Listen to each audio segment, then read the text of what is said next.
Halo pemirsa, kembali lagi bersama saya Katarina Amelia di Wanyu Sore. Penyelidikan kasus kematian misterius pria berinisial ADP, diplomat muda Kemlu, kini difokuskan pada sejumlah barang bukti, termasuk rekaman CCTV yang menunjukkan aktivitas mencurigakan seorang pria yang diduga sebagai penjaga kos.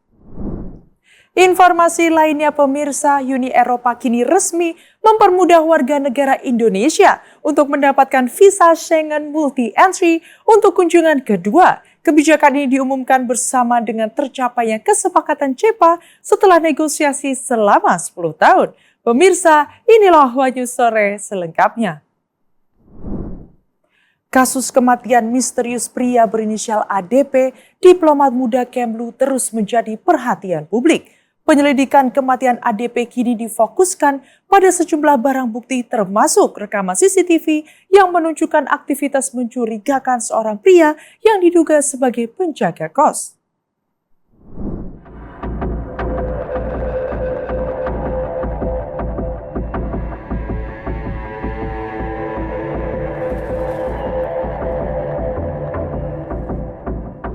Kasus kematian misterius pria berinisial ADP, diplomat Kementerian Luar Negeri atau Kemlu, terus menjadi perhatian publik.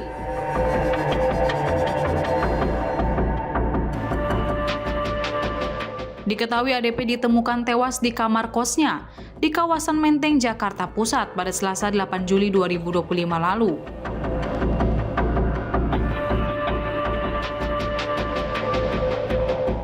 Kondisi jenazah yang mengenaskan dengan kepala terlilit lakban dan tubuh tertutup selimut memunculkan dugaan kuat adanya unsur kekerasan.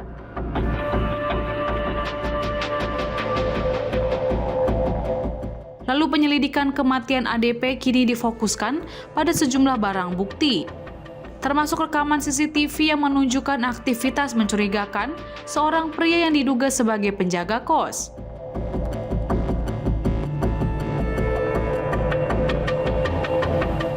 Dalam rekaman pada pukul 12:27 waktu Indonesia Barat, terlihat pria tersebut berjalan mondar-mandir di sekitar kamar korban.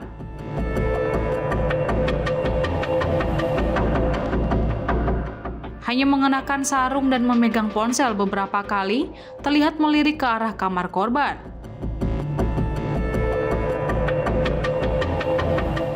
Meski tidak terlihat ada tindakan kekerasan secara langsung, gerak-gerik pria yang diduga penjaga kos ini menimbulkan kecurigaan karena beberapa kali kembali memperhatikan arah kamar korban.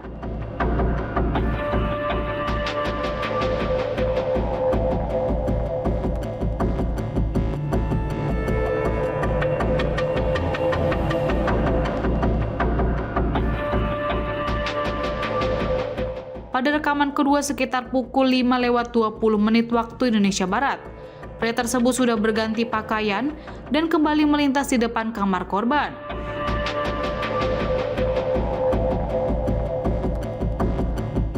Ia sempat berhenti dan menoleh lagi ke arah kamar sebelum masuk ke bagian dalam kos.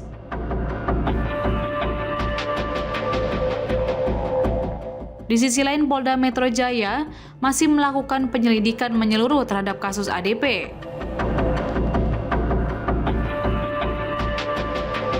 Sejumlah saksi juga telah dimintai keterangan dan analisis forensik terus dilakukan untuk menemukan petunjuk yang lebih jelas. Rekaman CCTV tersebut diyakini menjadi kunci penting dalam membongkar penyebab kematian korban yang awal ditemukan dalam kondisi kepalanya terlakban. ADP yang merupakan sebagai diplomat Kemlu turut menjadi sorotan. Ia diketahui aktif dalam berbagai misi kemanusiaan dan sempat terlibat sebagai saksi dalam kasus tindak pidana perdagangan orang atau TPPO. Keterlibatannya dalam isu-isu sensitif menimbulkan spekulasi terkait kemungkinan motif di balik kematiannya.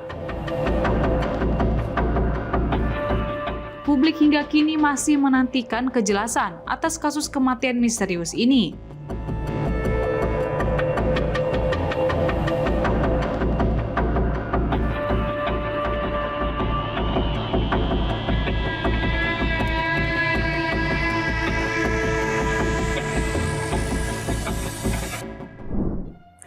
Presiden ke-7 Republik Indonesia Joko Widodo akhirnya kembali ke kediamannya di Banjarsari, Solo usai menikmati waktu liburan bersama keluarga di Pulau Bali. Kepulangan Jokowi disambut hangat oleh warga sekitar yang telah menunggu di depan rumahnya. Dadah. Pak Jokowi mau kemana, Pak? Ini ngantar cucu, antar anak dan cucu. Presiden ke-7 RI Joko Widodo atau Jokowi akhirnya kembali ke kediamannya di Banjarsari, Solo, Sabtu 12 Juli 2025.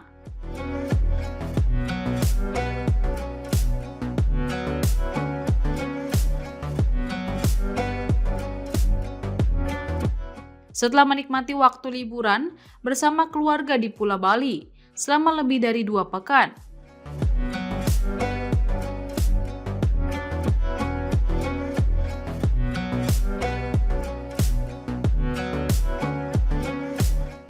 Diketahui Jokowi meninggalkan Solo untuk berlibur sejak 26 Juni 2025.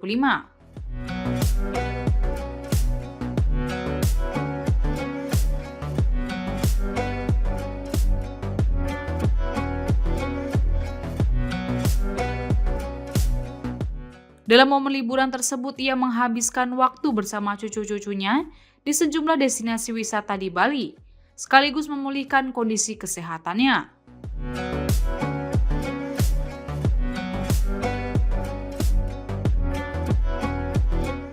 Kepulangan Jokowi disambut hangat oleh warga sekitar yang telah menunggu di depan rumah.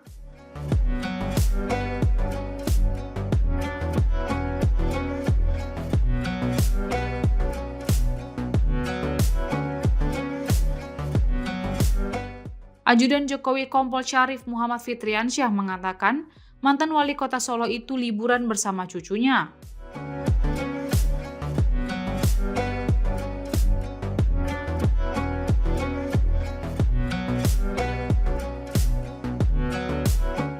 Jokowi, kata dia, menikmati liburan dengan berkunjung ke pantai, menemani cucunya main pasir, layangan, dan naik ATV.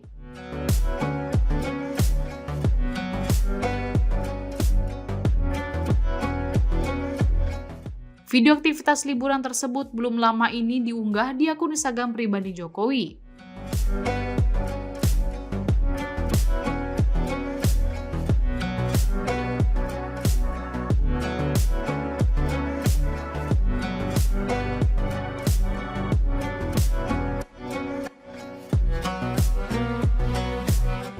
Saat ditanya soal unggahan video di Instagram Jokowi itu, Syarif memastikan video Jokowi naik ATV asli bukan editan.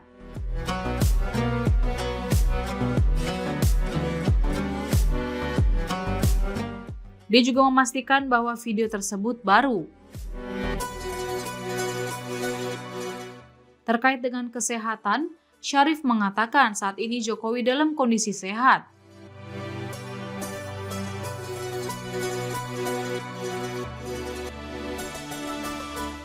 Namun dia tak menampik bahwa Jokowi belum sembuh total dari alergi yang dialami.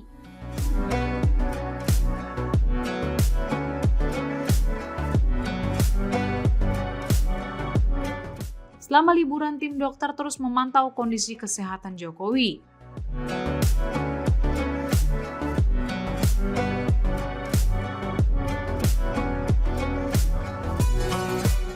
Diberitakan sebelumnya, Jokowi sedang mengalami penyakit kulit yang disebut-sebut karena alergi.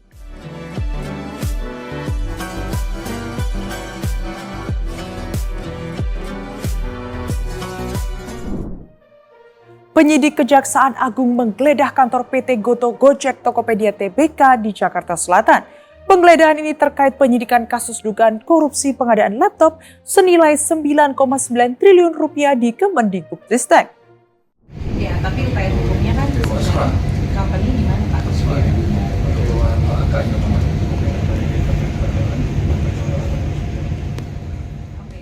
Penyidik Kejaksaan Agung menggeledah kantor PT Goto Gojek Tokopedia Tbk atau Goto di kawasan Jakarta Selatan Selasa 8 Juli. Penggeledahan ini dilakukan dalam rangka penyidikan kasus dugaan korupsi pengadaan laptop senilai 9,9 triliun rupiah di Kementerian Pendidikan Kebudayaan Riset dan Teknologi.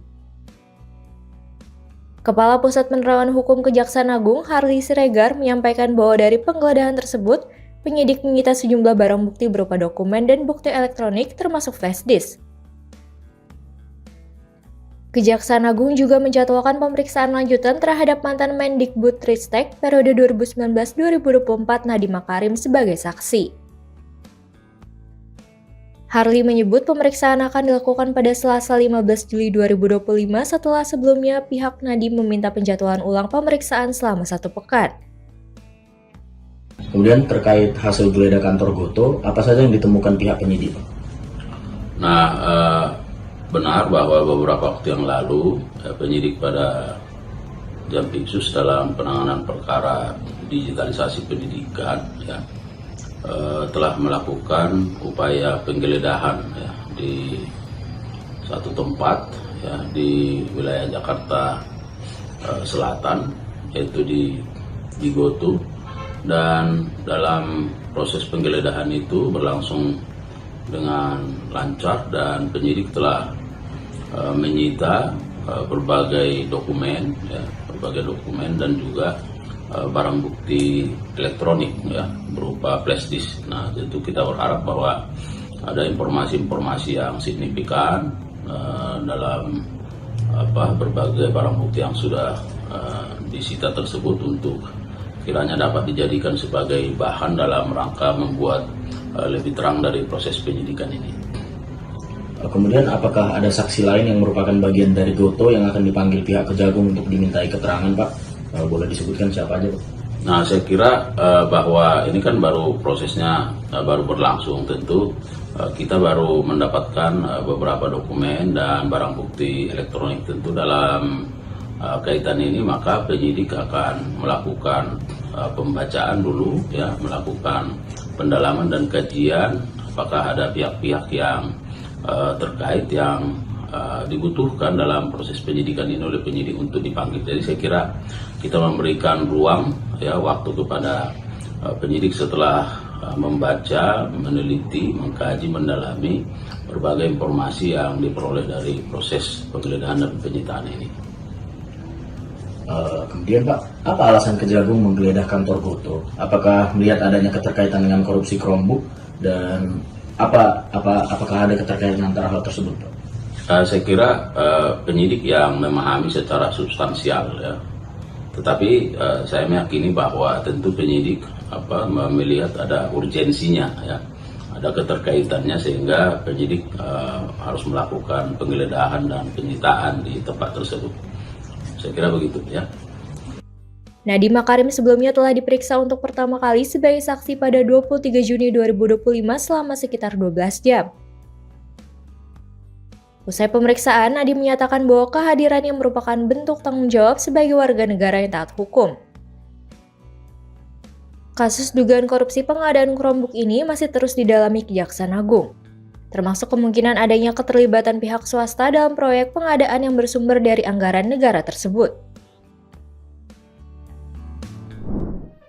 Sebuah kapal pompong milik nelayan terkena tembakan yang diduga dilakukan oleh anggota yang berada di kapal TNI Angkatan Laut di kawasan perairan perbatasan Tanjung Jabung Timur dan perairan Sungsang Banyuasin. Satu nelayan terkena tembakan di bagian leher dengan kondisi kritis.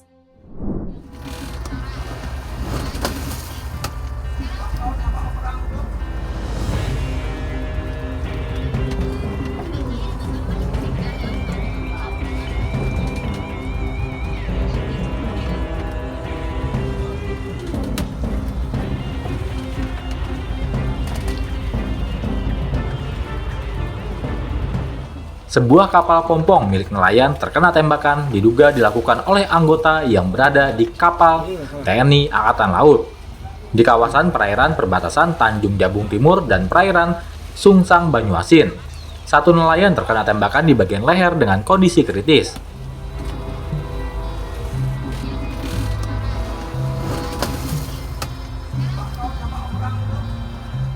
Inilah suasana kapal diduga milik Angkatan Laut yang melakukan tembakan terhadap kapal pompong milik nelayan yang sedang mencari ikan di kawasan perbatasan perairan Tanjung Jabung Timur dengan perbatasan Sungsang Banyuasin.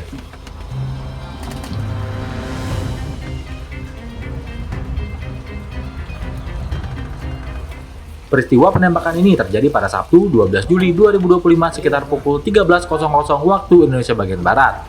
Dalam peristiwa penembakan ini, seorang nelayan bernama Yogi Pratama, 26 tahun, kritis akibat terkena tembakan di bagian leher.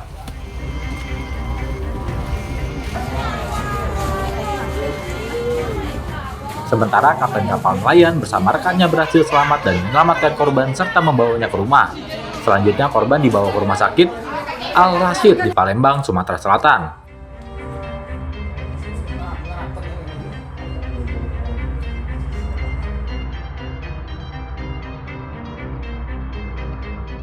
Awalnya kapal nelayan yang sedang mencari ikan didatangi oleh kapal diduga milik TNI Angkatan Laut. Beberapa kapal nelayan pun berusaha pergi. Namun kapal nelayan mendapatkan beberapa kali tembakan. Kalau penyebabnya tidak, apa kira-kira penyebab mereka nembak tuh, Pak? Belum tahu, mungkin itu aku lari tuh di sekiranya apa, Bang? Iya, kan kita makluman nelayan kan trauma kan, takut kan. Memang sering nelayan ditakut-takuti. Aku pernah sering dulu, Pak, ya. Ditakut-takutin, Pak. Malah ditahan, dulu pernah ya ditangkap di. Kapolri Jenderal Listio Sigit Prabowo membantah institusi Polri anti kritik. Jenderal Listio Sigit mengatakan dirinya kerap tersenyum sendiri ketika melihat konten di TikTok yang mengkritik polisi.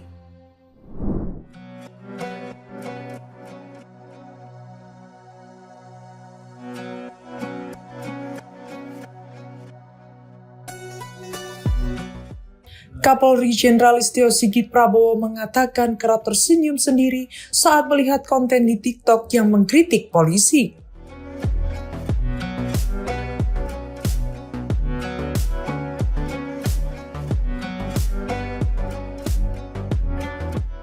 Ia menegaskan institusi Polri sangat terbuka terhadap kritik dari masyarakat.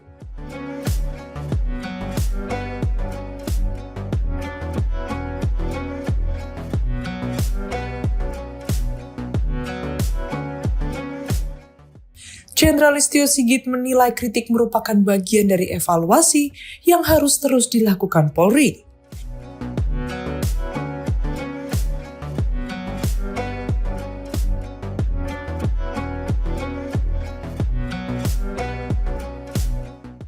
Ia pun mengakui sebagai polisi tentunya banyak hal yang perlu diperbaiki.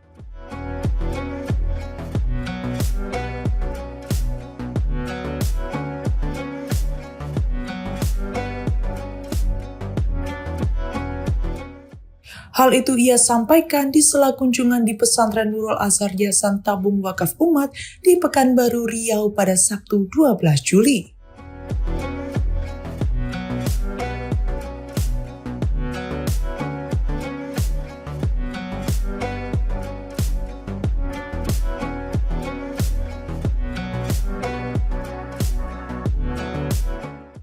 Dalam kesempatan itu, Jenderal Listio Sigit bertemu dengan akademisi Rocky Gerung.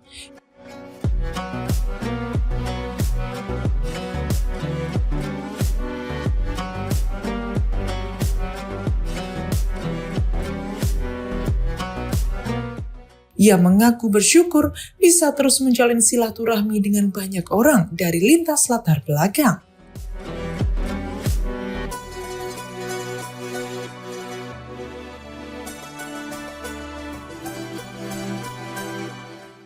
Dalam acara itu, Jenderal Listio Sigit juga menyerahkan bantuan kepada 5 perwakilan anak yatim.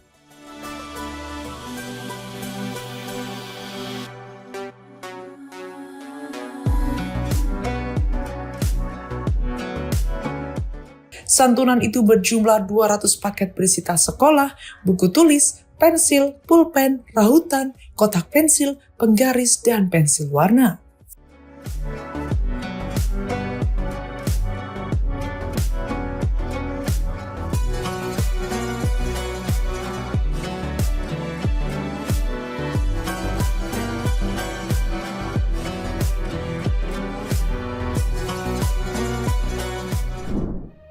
Aksi pelemparan batu ke arah kereta yang melintas kembali terulang lagi. Kali ini, kereta komuter lain terbaru buatan China Railway Rolling Stock Corporation dengan kode CLI 125 menjadi korban pelemparan batu oleh orang tak dikenal di antara stasiun Cilebut, Bogor pada Jumat 11 Juli sore.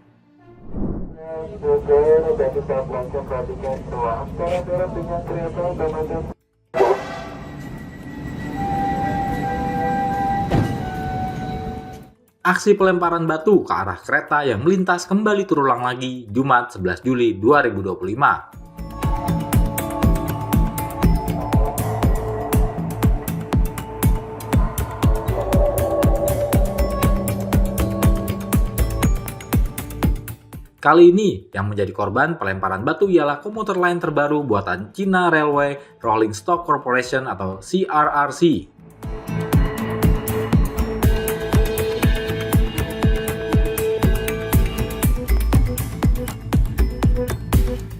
Dengan kode CLI 125 menjadi korban pelemparan batu oleh orang tak dikenal di antara stasiun Cilebut, Bogor pada Jumat 11 Juli 2025 sore.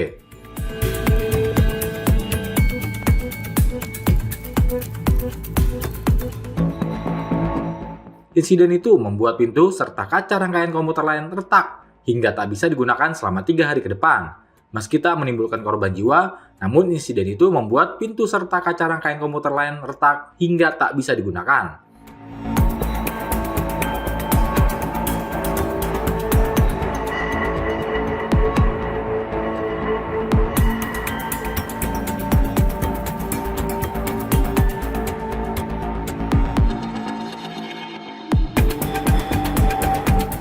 Vice President Corporate Secretary KAI Komuter, Johnny Martinus, menyebut setelah mendapat laporan, petugas langsung melakukan penelusuran.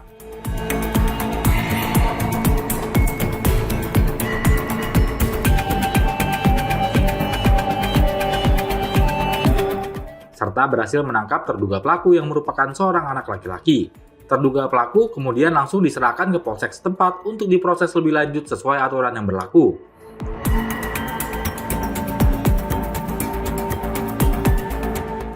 Para orang tua diimbau untuk senantiasa mengawasi serta mengedukasi anak mereka agar tak melakukan aksi pelemparan batu ke komuter lain, yang bukan saja berdampak kepada perjalanan kereta, namun juga keselamatan penumpang yang ada di dalam rangkaian kereta.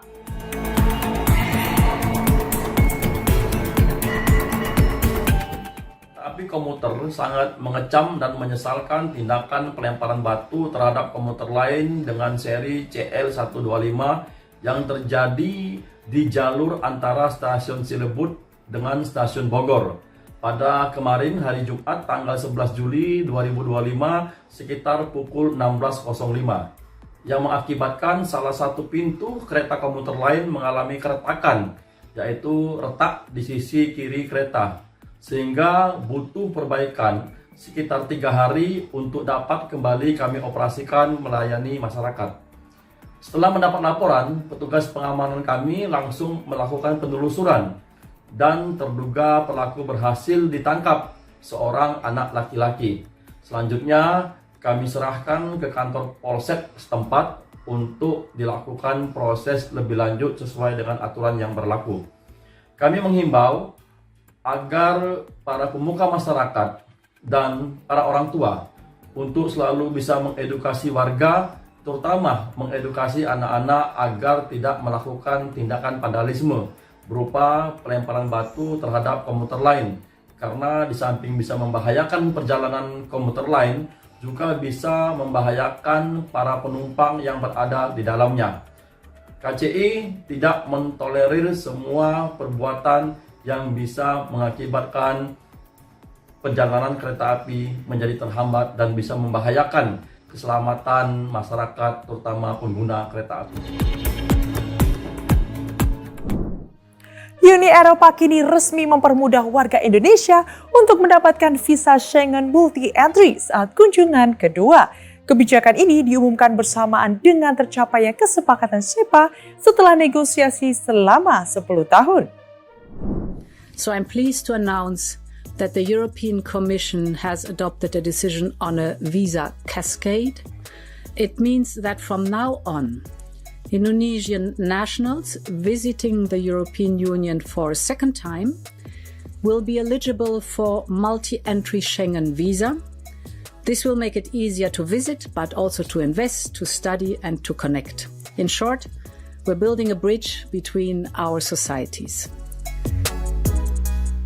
Uni Eropa dan Indonesia akhirnya menyepakati perjanjian kemitraan ekonomi komprehensif setelah proses negosiasi yang berlangsung selama 1 dekade.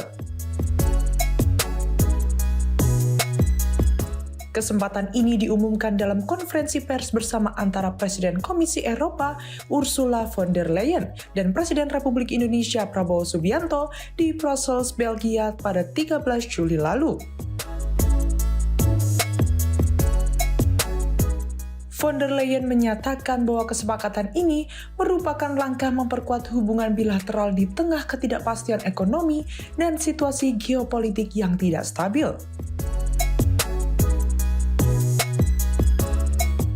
Ia menegaskan bahwa kerjasama yang dibangun didasarkan pada prinsip kepercayaan, transparansi, dan manfaat bersama.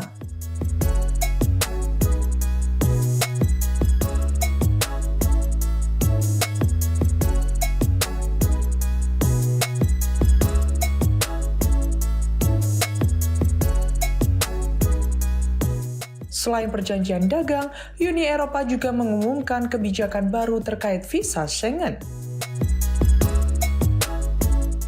Pemilik paspor Indonesia yang melakukan kunjungan kedua ke wilayah Eropa kini dipermudah untuk mendapatkan visa multi-entry. Kebijakan ini dinilai akan mempermudah mobilitas, investasi, dan pertukaran antar masyarakat kedua pihak. Sementara itu, Presiden Prabowo Subianto menyebut kesepakatan ini sebagai bukti pentingnya hubungan Indonesia dan Uni Eropa. Ia mengakui bahwa kerjasama ini bersifat saling menguntungkan dan menyatakan komitmennya untuk terus mempererat hubungan strategis dengan Eropa. Kesepakatan ini menjadi sinyal kuat bahwa Indonesia dan Uni Eropa memilih jalur keterbukaan dan kerjasama jangka panjang di tengah tren global yang cenderung mengarah pada isolasi.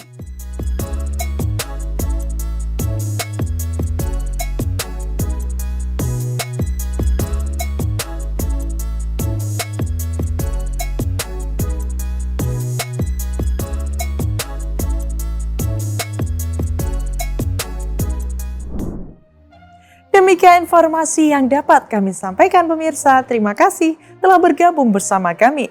Saya Katarina Amelia dan seluruh tim yang bertugas mengucapkan sampai jumpa di One News sore berikutnya. Setiap hari pukul 7 malam hanya di kanal YouTube TV One News.com.